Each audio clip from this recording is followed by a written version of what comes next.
nossos corações.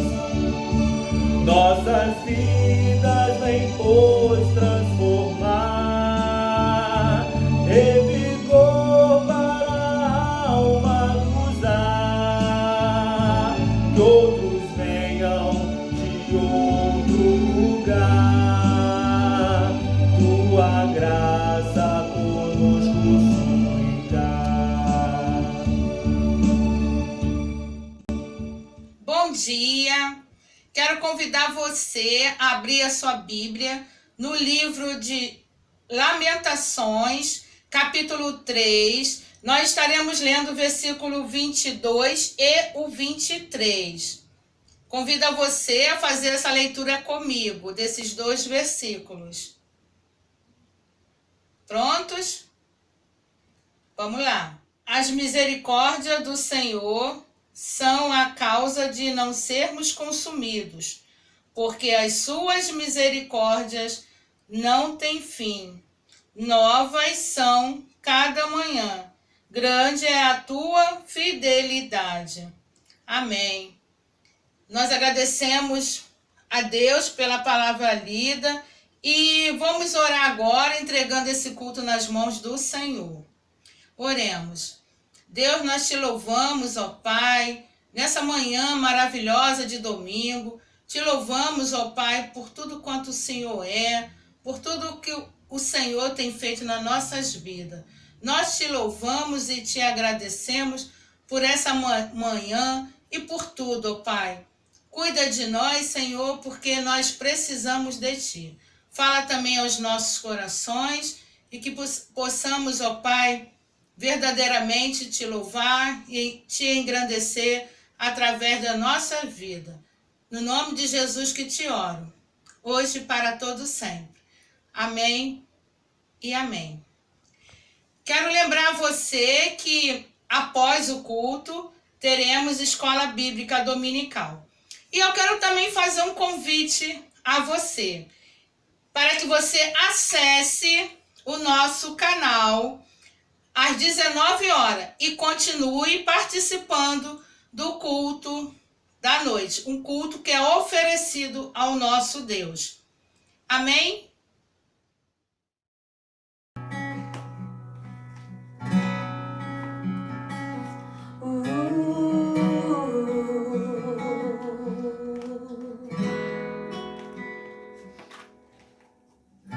Não é hora de você parar, não é tempo de ficar chorando, não é hora de se entregar, não é tempo de ficar prostrado. Promessas e milagres irão acontecer no tempo certo. Deus está cuidando de tudo. Vamos lá, tudo bem, eu entendo os teus questionamentos. Estás chorando, estás sofrendo, mas escute o que eu vou te dizer. Deus não dá pra gente prova maior do que podemos suportar. Teu amanhã será melhor. Teu amanhã será melhor que hoje. Teu amanhã será melhor que hoje.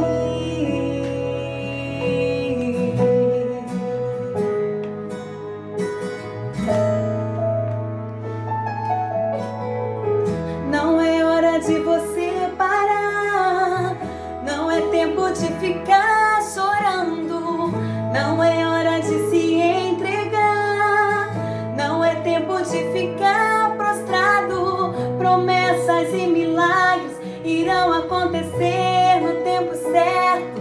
Deus está cuidando de tudo. Vamos lá, tudo bem, eu entendo os teus questionamentos. Sei que está chorando, sei que está sofrendo, mas escute o que eu vou lhe dizer. Deus não dá pra gente prova maior do que poder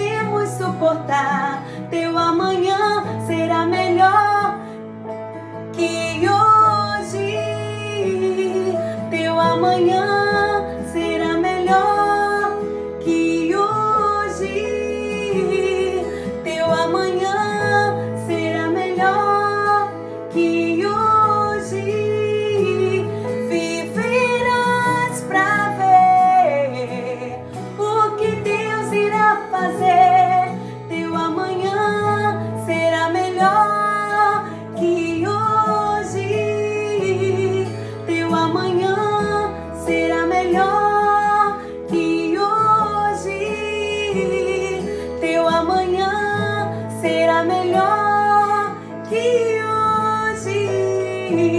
Viverás pra ver o milagre acontecer. Teu amanhã será melhor que hoje.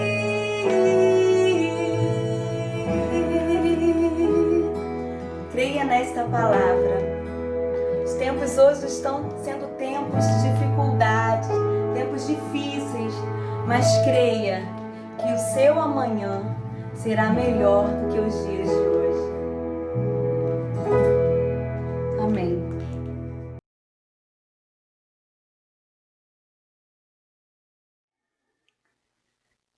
Bom dia, nós temos aqui o prazer de mais uma vez poder falar do amor de Deus, falar do que Ele nos comunica através da sua palavra, a Bíblia Sagrada. A nossa fonte de inspiração, a nossa fonte de direção é essa Bíblia Sagrada, é esse livro que nós cremos piamente ser a palavra de Deus, ou seja, é Deus falando conosco, é Deus falando comigo, é Deus falando com você. E agora eu não quero nada mais além do que a mente de Deus, o coração de Deus, para poder trazer algo que fale ao meu coração e fale ao seu coração. É importante ressaltar que quando nós nos propusemos a falar de Deus, na verdade, falamos e ouvimos Deus primeiramente para nós mesmos, que estamos aqui falando para você que está aí do outro lado. Essa é a pura verdade. E o que nós mais desejamos é que aquilo que eu desejo que Deus fale para mim, é que Ele fale para você. Então, o que eu peço para você é que, independentemente da sua realidade de vida, não sei se você é membro de uma outra igreja, aqui é o culto da primeira igreja batista aqui da Cancela Preta, em Padre Miguel, mas você pode ser de uma outra igreja evangélica, ou não ser de igreja nenhuma, ou ser de uma igreja católica, ou ter outra fé. Isso, nesse momento, não faz diferença alguma. Porque Deus está desejoso de falar para aquele que basta ser um ser humano. Deus ama o ser humano sem qualquer distinção. Então, eu convido a você a abrir seu coração, abrir a sua mente para compreender, recepcionar o que Deus tem para nos falar nesse momento. Hoje, eu trago para você, diretamente da palavra de Deus, uma reflexão que eu tenho por certo que é uma necessidade real para todos nós. Muito mais em tempos tão difíceis. Não que o mundo não tenha vivido tantos outros tempos difíceis, ou quem sabe até mais difíceis, mas o que eu posso afirmar é o que nós estamos vivendo hoje, eu e você, e nós estamos vivendo tempos difíceis. E esses tempos não são difíceis somente aqui no Brasil, eles estão difíceis em qualquer parte do mundo. Mas o que nos conforta é que o Deus aqui do Brasil é o mesmo de qualquer parte do mundo. Isso aqui é maravilhoso. Portanto, não importa onde quer que estejam as pessoas, só o que importa é as pessoas se esvaziarem de si mesmo para que Deus possa falar e a pessoa ouvir e entender. Porque o grande equívoco é nós pensarmos que Deus não fala. Ele a todo momento fala, o problema somos nós. Nessa comunicação, Deus está falando o tempo todo, mas nós estamos com os ouvidos tapados. Essa é a mais pura realidade do mundo moderno. Se ouve tudo, menos Deus. Esse é o grande mal da humanidade. Então eu peço a você que pare um pouquinho agora, pare o que você está fazendo. Dê para si mesmo uma chance, uma oportunidade de Deus falar algo e que esse algo possa ser uma fonte de inspiração para qualquer que seja a sua realidade. É esse o nosso desejo. E aqui eu quero simplesmente, nada mais além do que isso, ser um portador, ser um porta-voz, ser um embaixador de Deus, trazendo dele uma mensagem importante para você. E para isso eu peço a ele nesse momento que me inspire, coloque em minhas bocas as palavras que eu tenho que falar para você. Eu me organizei, sem dúvida.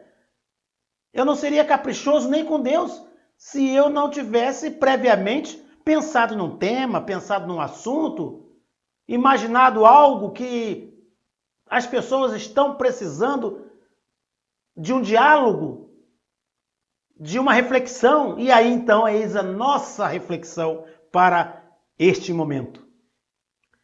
A nossa reflexão agora que nós vamos fazer, que você vai fazer junto comigo e eu junto com você, orientados, eu e você, por Deus, tem o tema que eu chamei de vigiar o quê? Esse é o tema que nós vamos agora refletir. Vigiar o quê? Mas, Genilson, você tirou esse tema da onde? Ah, você vai saber agora.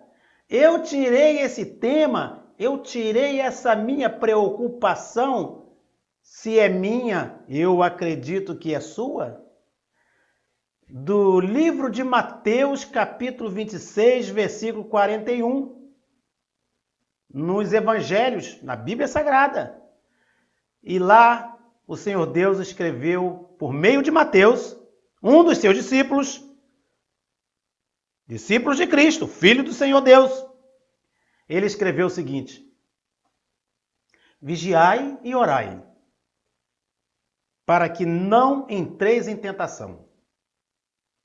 O espírito, na verdade, está pronto, mas a carne é fraca. Vamos repetir? Vigiai e orai, para que não entreis em tentação.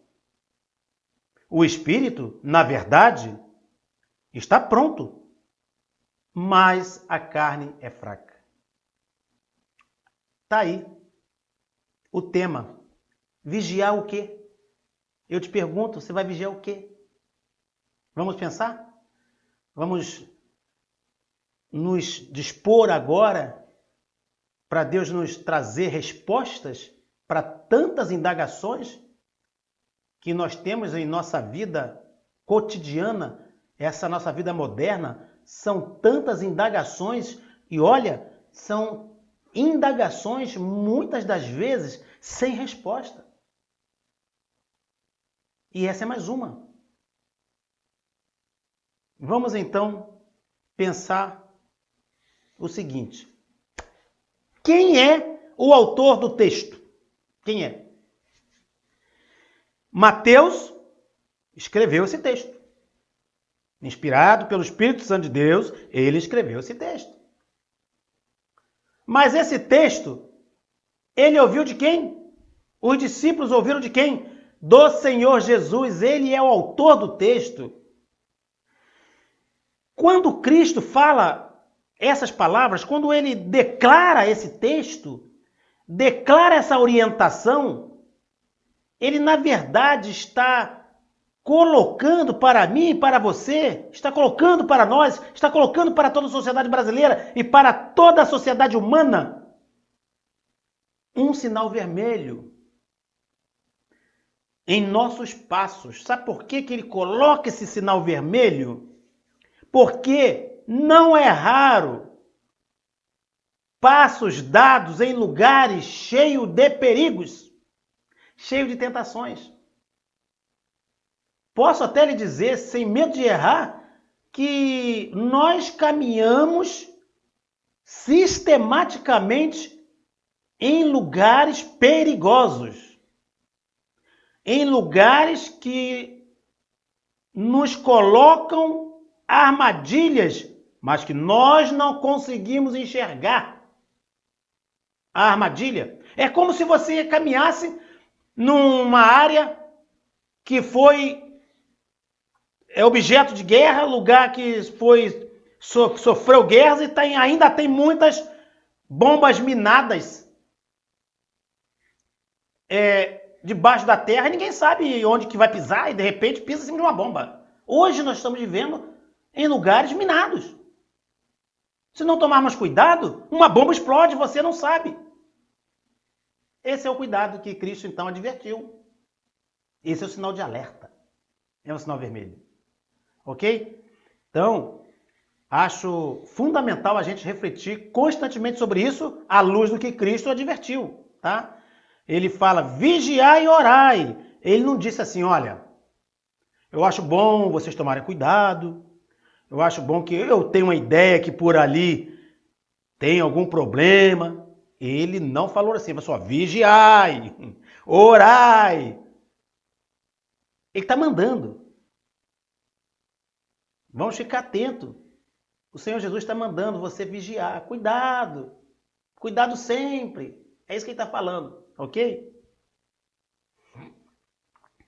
Olha, quando Jesus declarou essa orientação, ele estava angustiado. Era uma situação em que ele já pressentia a desgraça que se abateria sobre ele. Então ele estava angustiado. E ele então sai para orar com 2 discípulos e ele volta, os discípulos estão dormindo. Foi quando então ele ficou arrasado com aquele comportamento dos discípulos. E então ele fala assim, orai, vigiai. Por quê? Porque eles estavam dormindo. Aqui você já vê algo importante que nós não podemos desperceber.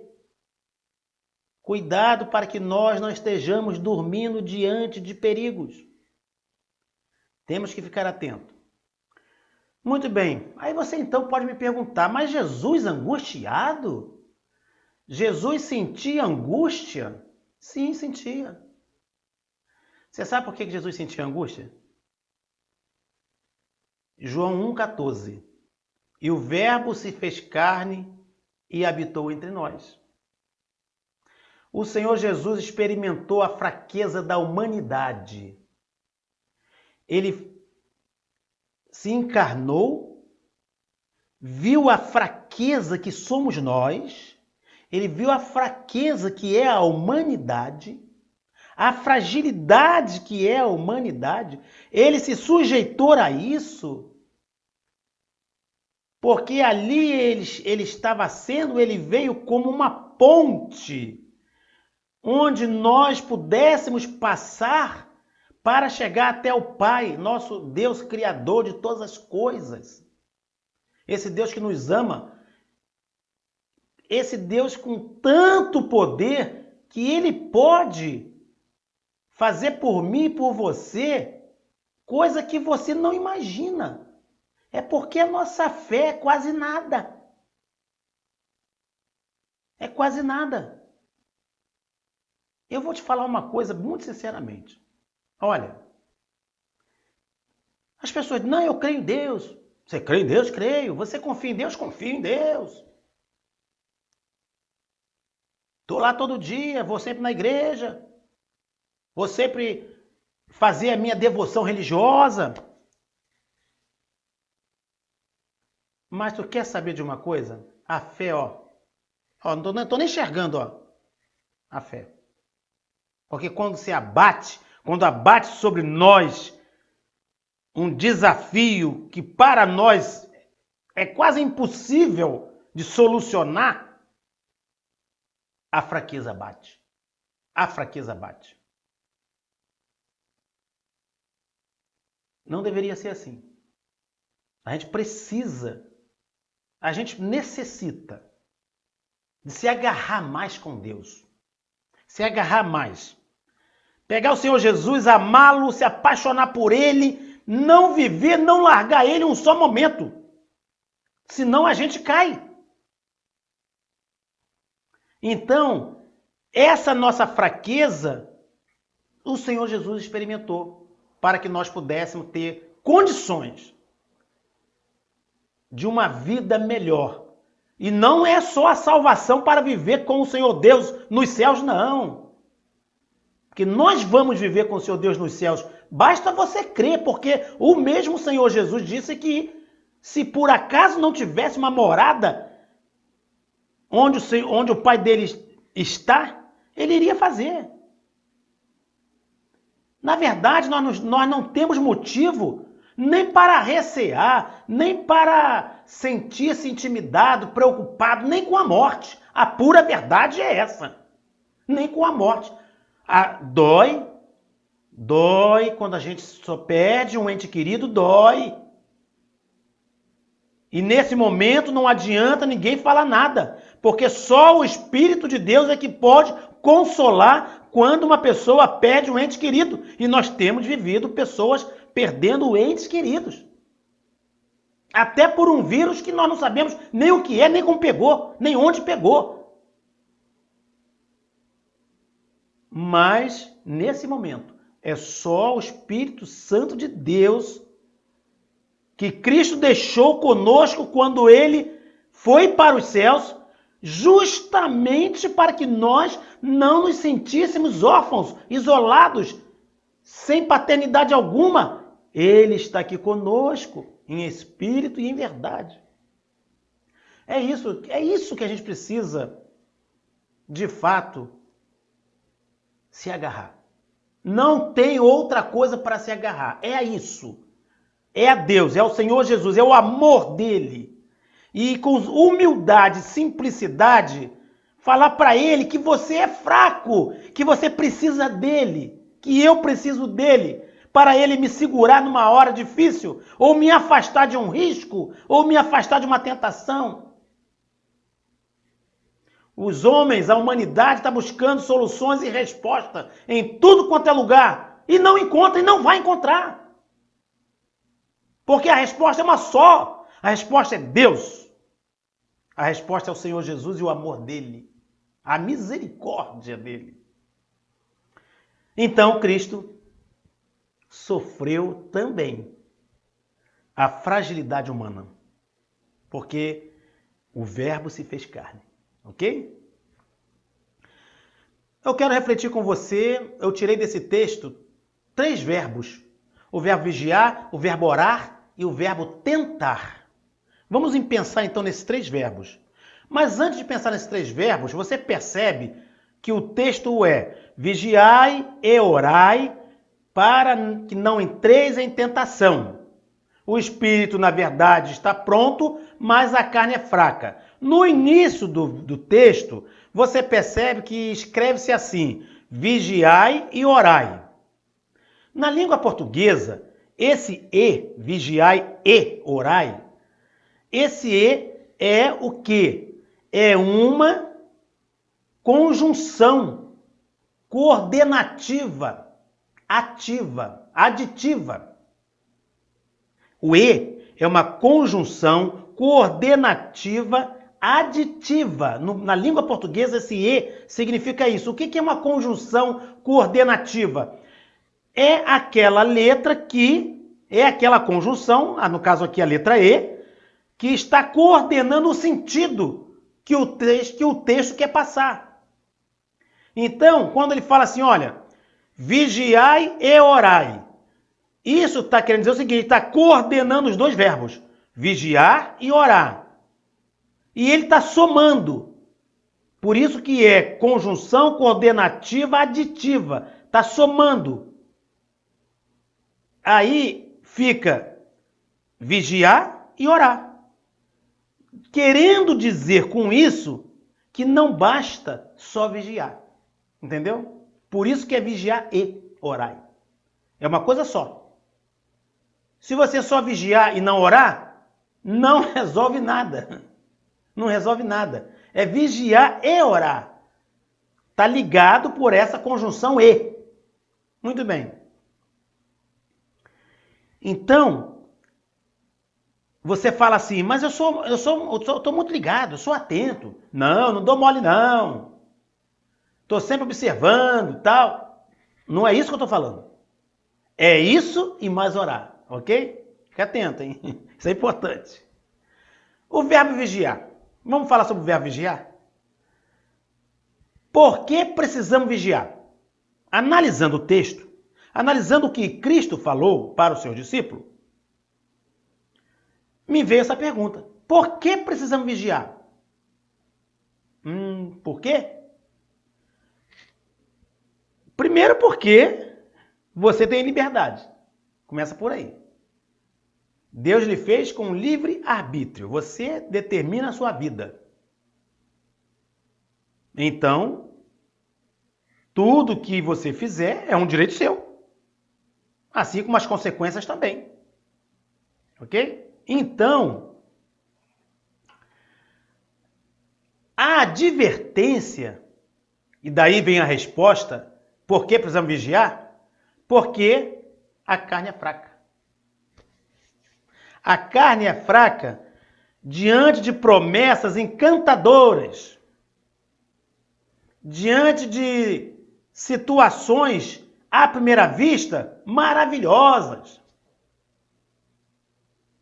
mas que você não está vendo por trás é uma arapuca, é uma cilada. Por isso precisa vigiar, porque a carne é fraca.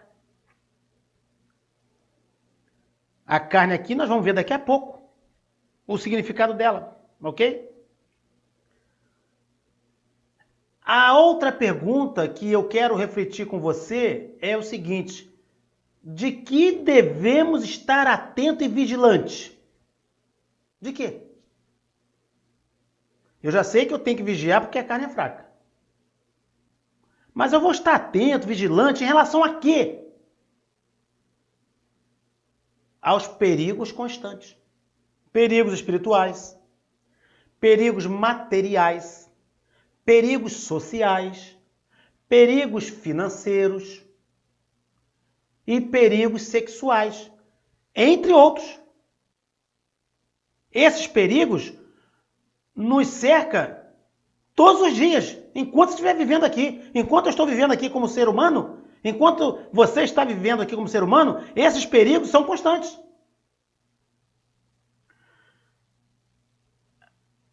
Tentação financeira. Vou dar aqui para vocês alguns exemplos que eu posso refletir com você. Tentação financeira. Vou ler para você o capítulo 6, do versículo 9, 10, do livro de 1 Timóteo, em nossa palavra de Deus.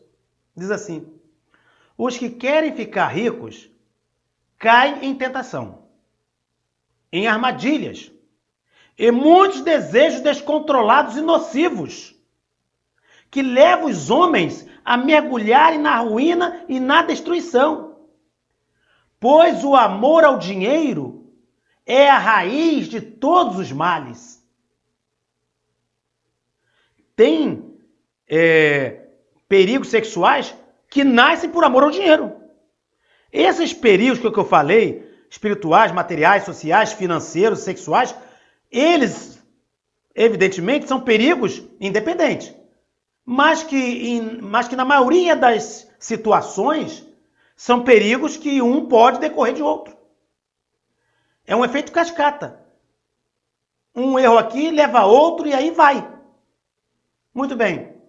Algumas pessoas, por cobiçarem o dinheiro, desviaram-se da fé e se atormentaram com muitos sofrimentos.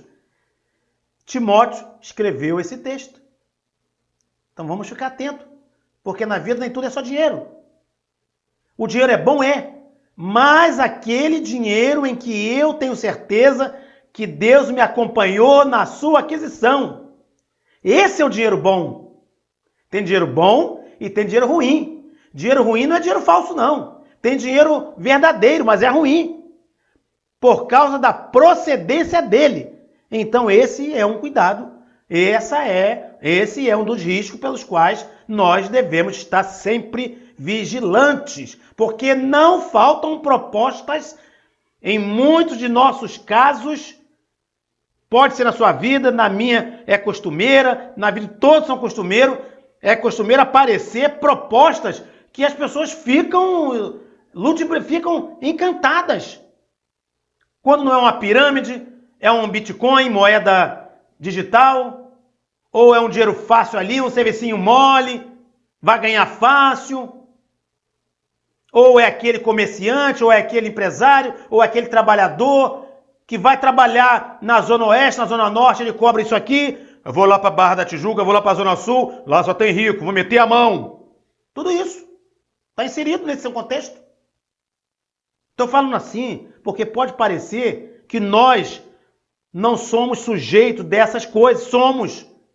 Isso acontece com outras pessoas que ganham muito dinheiro. Não. Não tem dinheirinho, dinheirão. O dinheiro que não procede da vontade de Deus, não importa se é R$1, se é R$1 bilhão. Todos, não importa o valor, deve proceder da vontade de Deus, para que esse dinheiro na sua vida seja bênção.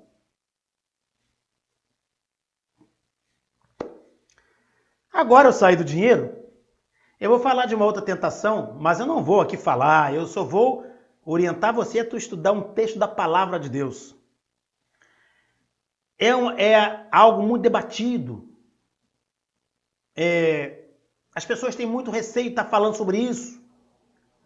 Mas a verdade, uma das tentações que mais persegue a humanidade, e não pense a você que isso é só coisa de homem, que é de mulher também, e sempre foi, é a tentação sexual. E você sabe, um homem de Deus que foi extremamente tentado, perseguido, José do Egito. Resistiu à tentação da mulher de Potifar. Ela chegou para ele literalmente, eu quero ir para a cama com você. A coisa mais rica que eu vejo na palavra de Deus, na Bíblia Sagrada, é que ela não esconde nada, ela é clara. Só não enxerga quem não quer, ela fala de tudo. E ela não escondeu esse fato. José, depois que é vendido para os seus irmãos, que vai para o Egito, ele vai para a casa de Potifar. Potifar era um comandante da guarda do rei Faraó. E José era o que se chama hoje, nas novelas, o galã. Aquele é um galã da novela. José era um galã. José era tido como um homem de grande porte, bonito, tinha beleza, tinha postura. Não era eu que sou pequenininho. Não era um Genildo pequenininho, franzino, baixinho. Não. Ele era um homem de porte, esbelto, bonito, era um galã. A mulher de Potifar, olha esse homenzarrão, né? E quer deitar com ele de qualquer maneira. E José, o que você acha que aconteceu? Você, homem que está me ouvindo, eu que estou falando para mim mesmo, nós resistiríamos? José resistiu até o último momento, chegou a fugir. E você sabe o que ela aprontou? Ela agarrou ele, e ele se desvencilhando dela, ela rasga a roupa dela e vai dizer para o pessoal da casa, José nesse momento era mordomo, ele foi tão querido ao chegar, mostrou tanta competência, que Potifar deixou tudo para ele resolver. Potifar não sabia mais nada que fosse na vida dele, não sabia nem de quanto tinha dinheiro, quanto tinha de riqueza, quanto tinha nada, entregou toda a administração de tudo dele na mão de José. E tem outro detalhe, José mostrou muita competência e ele fazia as coisas render, prosperar. Esse também é um ponto em que gera atração, beleza e inteligência. São dois pontos fortes que geram atrações. Foi exatamente o que aconteceu com José. Para você ter uma ideia, eu vou te dizer o seguinte, só vou te adiantar que José foi preso, porque ela armou esse teatro para o marido. Como se ele que tivesse tentado agarrar ela. E ele foi preso. Mas o restante, você vai ler Gênesis capítulo 39.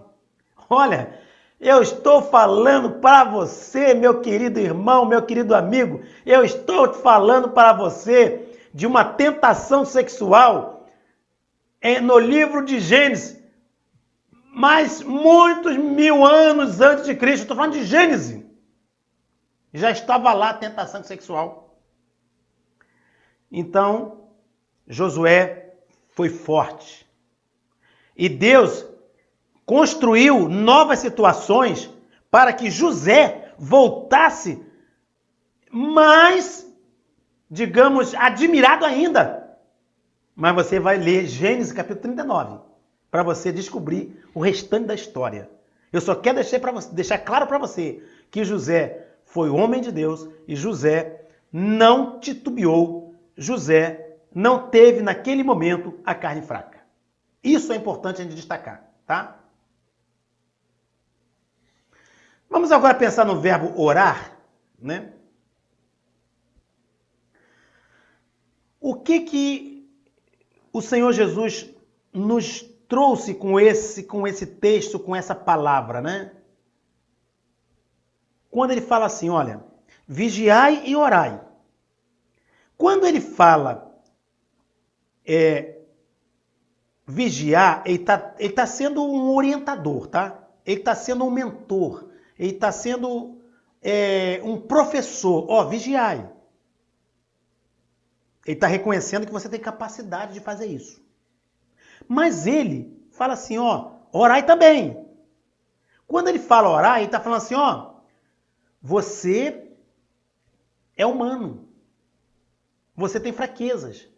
E você poderá precisar das misericórdias e do poder do Senhor Deus para superar as tentações. Quando ele fala vigiar e orar, o verbo orar está para um reconhecimento de que nós somos frágeis e que nós precisamos clamar pela misericórdia de Deus, clamar pelo amor de Deus, clamar pelo poder de Deus em nossas vidas, para que nós sejamos fortes e resistir, enfrentar, aniquilar todas as tentações. É isso. O orar, a preocupação do Senhor Jesus em mandar você orar, em função da fraqueza humana, em outras palavras, ele te dizendo, olha, Deus, ele se compadece. Fala com ele. Fala com ele porque ele vai te dar condições para você superar crises e tentações. É isso. Por isso o verbo orar. Ok? Ele está dizendo, olha, você precisa se comunicar com Deus. Não fique sem falar com ele, tá? O Senhor Jesus está falando assim, olha, não fique sem falar com Deus. É como se alguém chegasse para você e você, então, perturbado com uma situação, querendo alguém para dar uma ajuda, em qualquer coisa da sua vida, aí alguém fala para você assim, olha, você procura essa pessoa aqui lá, mas olha, não deixe falar com ele não, hein? Jesus está falando isso. Olha, não deixe falar com Deus não, hein? Fale com ele. É isso que Jesus está falando. Então você vai vigiar, ó, eu estou vigiando, legal. Aí Jesus, olha, mas não deixe falar com Deus não, hein? Entendeu? É isso que o Senhor Jesus está falando. Olha que coisa maravilhosa. A gente, quando começa a sentir o que a Bíblia Sagrada, o que o Senhor Deus fala conosco através dela, a gente percebe muitas maravilhas, coisa que até eu me encanto até hoje. Embora tantos anos da minha vida, que a gente estuda a palavra, que a gente fala de Deus, mas até hoje eu acho que se eu vivesse eternamente nessa terra, eternamente eu estaria descobrindo todos os dias coisas novas. Porque a Bíblia é um livro vivo. Ela é a palavra viva, eterna conosco. É Deus eternamente conosco. Muito bem. Agora vou falar com você do verbo tentar. Eu falei do verbo vigiar, eu falei do verbo orar e agora o verbo tentar, né? Vigiar e orar. Então, verbo vigiar, verbo orar, para que não entreis em tentação. Verbo tentar, ok? Bom, a razão de você ter que vigiar e orar é para você não entrar em tentação. E você entra em tentação porque você é humano e a carne é fraca. A hermenêutica do texto é essa. Muito bem. Agora me veio aqui uma pergunta que eu acho que você deve se fazer. Quem nos tenta? Olha, os nossos próprios desejos. Então você vai ter dois tipos de tentações. A tentação que vem do seu próprio desejo e a tentação que vem pelo diabo. Os seus desejos, se você é uma pessoa que fala muito, os seus desejos você tem que falar só para Deus, tá? Eu tenho que falar dos meus desejos só para Deus. E preferencialmente trancado dentro de um quarto. Entra no teu quarto, se ajoelha e clama ao Senhor. É isso que a palavra de Deus nos ensina. Não é ficarmos feito um papagaio falando aos quatro cantos o que você deseja. Porque não tem só pessoas físicas ao teu lado, não. O diabo também está. Ele está sempre nos perseguindo. E ele ouve o seu desejo. Aí, quando ele ouve o seu desejo, ele vai montar uma cilada para você. Então você tem um desejo? É um desejo bom, puro, santo, honesto, legal? Vai lá, meu irmão, vai lá, meu amigo, minha amiga, vai lá no seu quarto sozinho. Se ajoelha e fala para o Senhor, eu tenho esse desejo. É isso. Bom, então você pode ser tentado pelos seus próprios desejos ou pelo diabo. E ele se aproveita do nosso ato falho de ficar falando o nosso desejo pelos quatro cantos. Entendeu? São orientações do Senhor Deus. Se você ler a palavra, tem essas orientações todinha. São orientações comportamentais. Como é que eu devo me comportar? Isso é fundamental. A Bíblia é Deus te orientando. A Bíblia é Deus nos orientando. Não deixa de pensar nisso o tempo todo. Portanto, submetam-se a Deus. Resistam ao diabo e ele fugirá de vós. Isso foi escrito por Tiago, no capítulo 4, versículo 7. Lembra que eu falei que Deus falou para você orar? Cristo falou para você orar ao Senhor Deus, porque ele reconhece a sua fragilidade e que você não tem condições sozinho de resistir a tantas tentações do mundo e que você precisaria das misericórdias e do poder de Deus. Eu não falei isso, não acabei de falar isso? Aqui ele fala, submetam-se a Deus. Tiago, eu estou ligando Tiago à palavra de Cristo. Submetam-se a Deus. É a mesma coisa que Cristo falou para os discípulos. Orem. Submetam-se a Deus. Tiago falando que o que vai acontecer? O diabo fugirá de você. O mal fugirá de você. Você quer estar cercado de bem? Você quer estar cercado de pessoas boas? Você quer estar cercado de pessoas que amem? Você quer estar cercado de pessoas que perdoam? Você quer estar cercado de pessoas que estendem a mão? Submeta-se a Deus. É Ele que traz essas pessoas para nos atender. Nenhuma tentação procede de Deus. Não confunda aprovação com tentação. Nenhuma tentação procede de Deus. Em Tiago, ainda vou ler o seguinte para você. Feliz é o homem que persevera na provação. A felicidade está na provação, hein?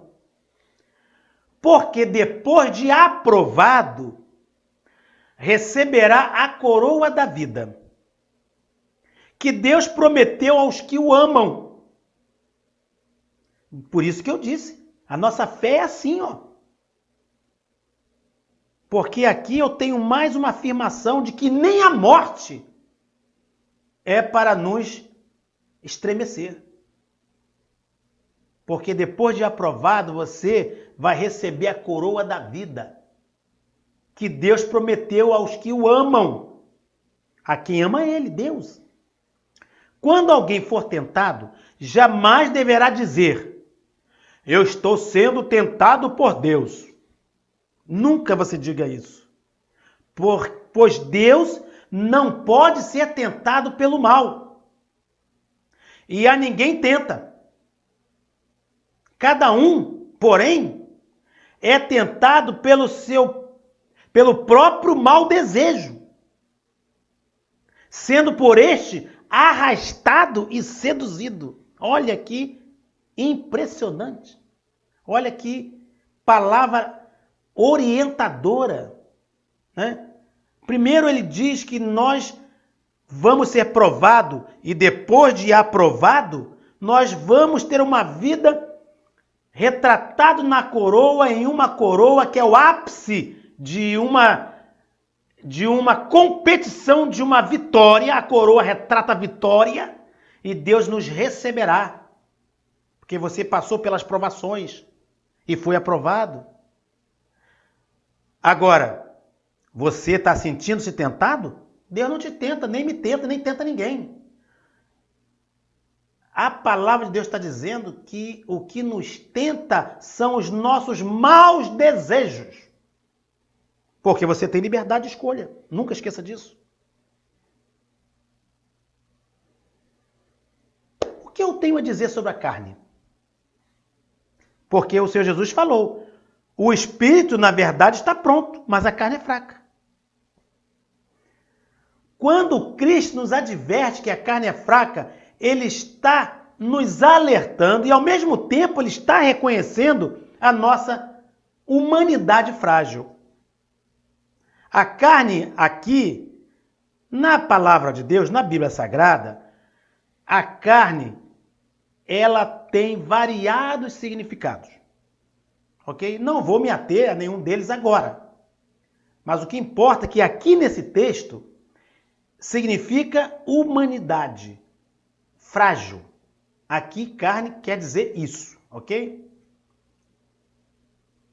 Muito bem.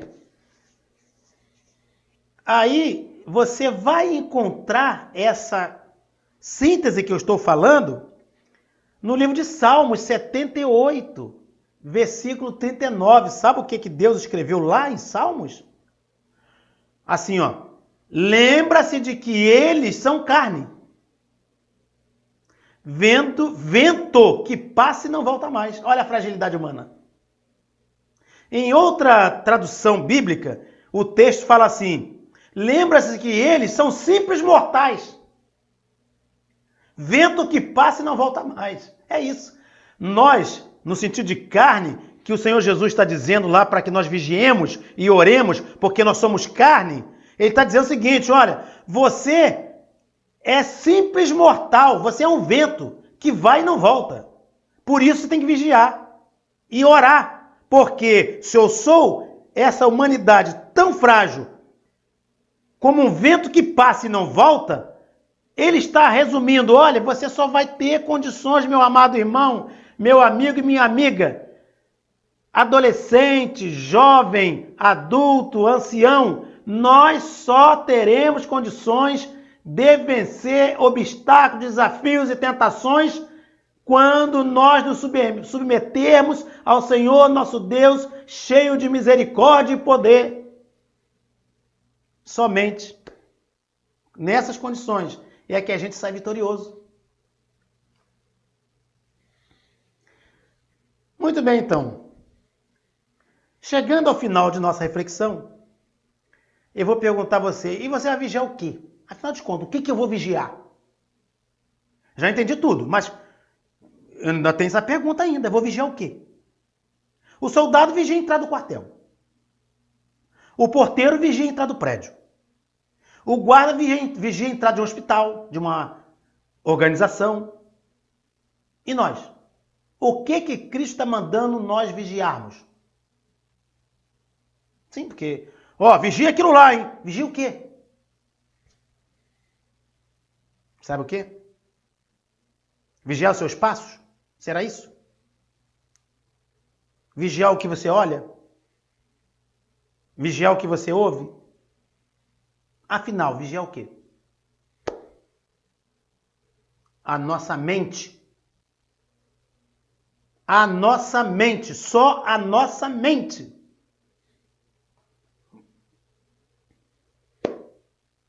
Romanos capítulo 12, versículo 2.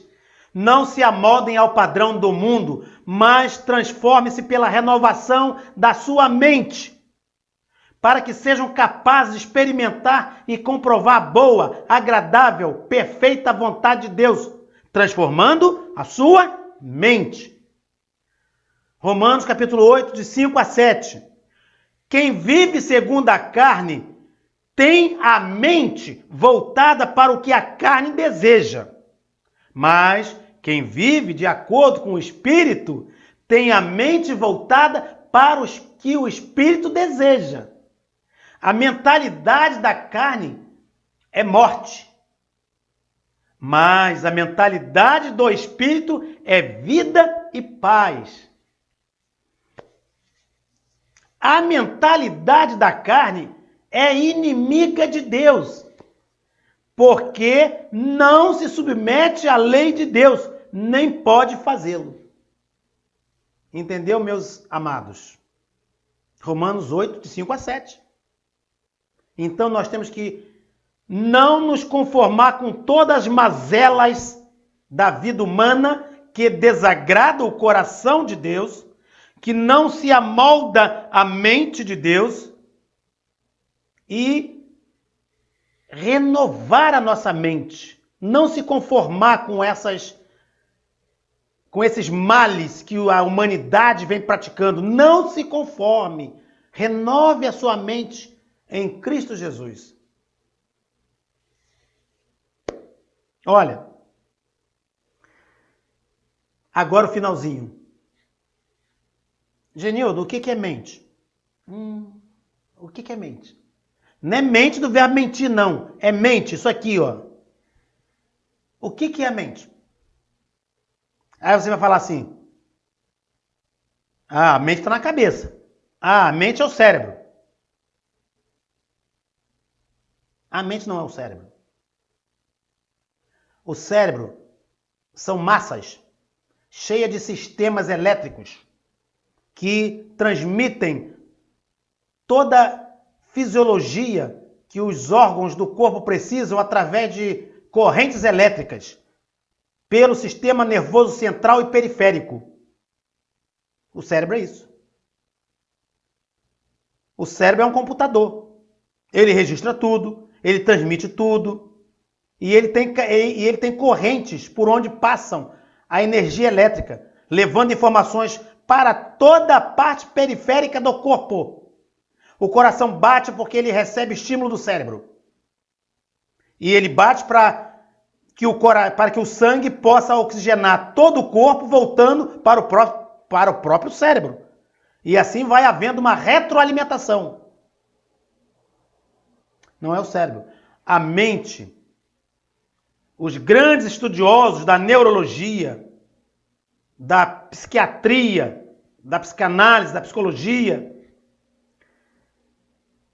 chegam a um embate de cérebro e mente, onde para a maioria a mente é um estado de alma, aonde há interpretação, onde reside os desejos, aonde reside o seu temperamento, o meu temperamento, a imaginação, a linguagem, os sentidos. Isto é a mente consciente. E a mente inconsciente é o pensamento, a razão, a memória, a intuição, a inteligência, o seu arquétipo, o sonho, o sentimento, o ego, o superego. Aí nós estamos entrando para o mundo da psiquiatria e da neurologia. E nós, evidentemente, temos que parar por aqui, né? Então, a mente é algo onde Deus sonda. Porque Deus não ia sondar o seu cérebro, a sua massa encefálica. Massa cinzenta, massa branca, que é o que tem aqui dentro. Cada um com uma função, como eu te falei ainda agora. O que Deus sonda é a sua alma que está dentro da sua mente, é a sua concepção de vida como ser humano. É isso, entendeu? É essa mente. Então eu vou repetir. É a interpretação da vida, são os seus desejos, são o seu temperamento, é a sua imaginação, é a sua linguagem, são os seus sentidos que você deve submeter a Deus. Entendeu? Então, eu estou feliz por ter falado para você nesse momento.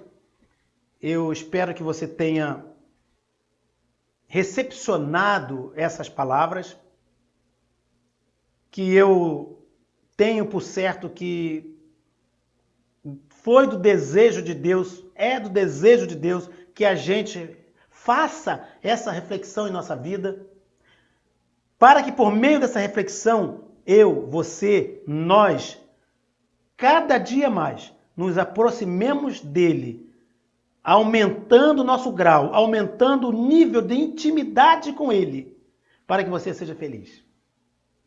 E que para você tenha absoluta certeza de que receberá a coroa da vida depois de aprovado. Que Deus possa me abençoar, abençoar você, abençoar sua família, abençoar todos aqueles que na sua mente convivem com você, e que Deus possa abençoar o Brasil, e que Deus possa abençoar o mundo. O Rio de Janeiro, o Brasil, o mundo inteiro está carecendo de mais intimidade com Deus para ser feliz. Que Deus possa te abençoar. Deus ama você. Até a próxima oportunidade para refletir mais um pouco desse Deus maravilhoso. Vamos orar. Muito obrigado, Senhor, pela tua palavra nesta manhã. Obrigado, ó Pai, por cada irmão e irmã que se colocaram à disposição para ser bênção. Obrigado pela equipe do culto online, ó Pai, que juntos temos combatido o bom combate para glorificar o teu nome. Abençoe a MCM em Foco que inicia a sua semana juntas, trabalhando, interagindo entre elas para difundir e propagar o teu evangelho, as tuas boas novas, fortalecendo e edificando umas às outras. E que o amor de Deus, nosso Pai, a graça salvadora do Senhor Jesus Cristo, o poder e as doces e eternas consolações do Espírito Santo seja sobre esta igreja, sobre todo o povo de Deus espalhado pela face da terra. E toda a igreja diz amém e amém.